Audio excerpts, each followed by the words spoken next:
Now today, it's not going to be your normal show. Today we're going to do a tutorial. Yes, a beat tutorial. Now, what I want to do is I just want to show y'all this feature in Logic Pro. Really cool feature called flex and follow, man. So what's cool about flex and follow, it allows you to take any wave file and you can change the tempo of that wave file to match whatever tempo you want to, for whatever your song, for whatever your beat. Because, you know, a lot of people loop today. They use loops, they use samples. One of the hardest things is to line the tempo up to what you want it to be. You may like that sample, but it may be too fast. It may be too slow. So it changes the tempo of the wave without changing the pitch. That's the key. It changes the tempo without changing the pitch. See, back in the day when you changed the tempo, you had to, like, on them old school record players, when you slowed it down, it screwed it. It changed the pitch of it. It either, you know, or, but this, it makes it faster, but it keeps the same sound. It doesn't change the pitch. It just makes it faster. That's how technology is today. It's really cool, right? So now let's go over to Logic really quick and we can see what it do. All right. So I got my project here, right? So now over here I got some loops, right? So let's find a loop here that we can use. Let's see.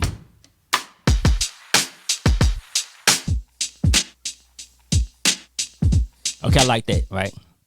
So a lot of loops that you get now are already going to have a tempo, right? And if whoever made the loop, if they name it right, it's going to have the actual tempo, the BPM on the name of the loop.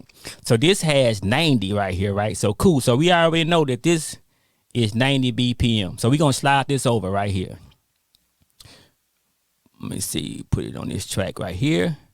Bang, right? Now, my project tempo is 95, right?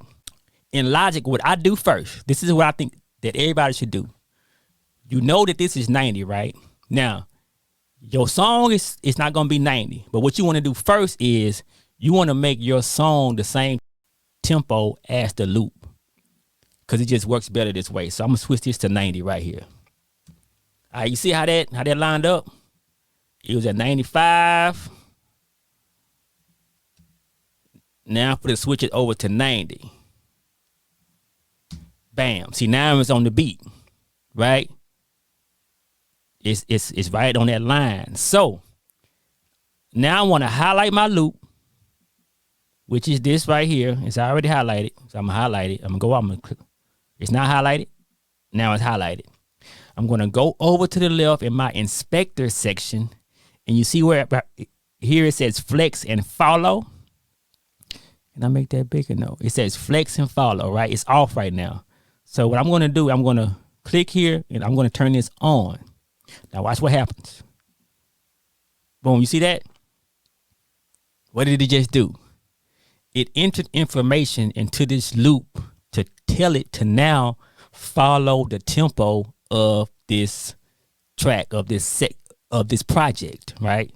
So we had 90. So now I'm gonna play it, right? This is 90. All right. So now for the just switch the tempo, for the play it while I switch the tempo. See? It didn't change the pitch. It don't sound screwed. It don't sound higher pitch. If I slowed it down, it's not going to sound screwed up. I'm going down to 80. See? Everything is the same pitch. It didn't change anything about it. And that's what's cool about it, right?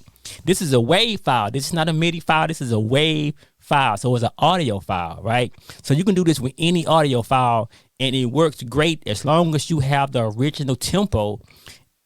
It can work really fast because a lot of people today want to work real fast. You know, a lot of producers want to have loops ready. A lot of people want to have use samples, have a whole sample pack, and they don't want to have to deal with a long time with matching the tempo, right? So the artist may hear the beat and want the beat to be sped up, right? But if you're using the sample, see, back in the day, you have to re-sample the whole thing and everything. But now today, if they want to speed up the song with a sample in it, as long as you have this flex follow on in Logic, you can change the tempo and you ain't got to resample it. You see what I'm saying? So you can switch the tempo of any sample without having to resample it. And this is what this does. It's called flex and follow in Logic. So now, man, see, this is 82. I'm going to go up to 95, which was my original tempo. You know what I'm saying? And you got your beat right there, you know. You ain't got to worry about resampling. That's the cool thing.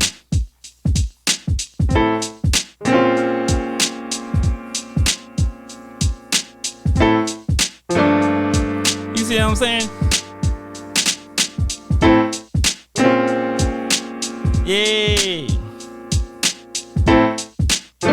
All right. You see what I'm saying? Cool.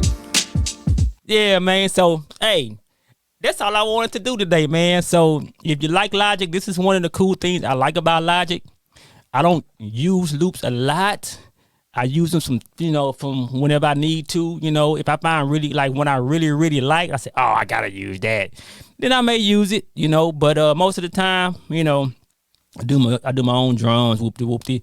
But, you know, sometimes it takes me a long time to do some drums. I'm a long time drum maker because, I mean, I guess I don't like doing the same thing every time. So I try to do something different. I try to find the right sounds to match the song. So it takes me a long time to find the right snare and all that stuff like that. But for the most part, this is how you do it. It don't have to be a drum loop. It could be a string loop. It could be a guitar loop. If somebody send you a guitar loop, bam, this is how you do it. You ain't got to have them replay it at a different tempo. Once you have them play it on a specific tempo, put it in Logic, hit flex and follow, and you can switch the tempo to anything you want to. Now, sometimes if you go too drastic, like if the beat is like 80 and you go all the way up to like 120, it's going to sound a little different because it's just too far out. You know, but if you keep it close within like 10 BPM, you know, it sounds pretty natural. You know, the further away that you get from the original tempo, the less natural it sounds because it's now just replay it. If you want to go that much faster, then you just got to make a whole new song. But keep it within that range, then you got it. You know what I'm saying? So that's all I want to do, man. Look, y'all go and watch some of the episodes of my BeatStreet Podcast. Y'all subscribe, man, and hey, leave a comment. If y'all want me to do a tutorial on anything else on Logic, let me know. I will do that, and I will be doing more of these as we move along. So like I say, man, y'all go subscribe to the channel. Watch some of the episodes, man, and hey, already. Peace out.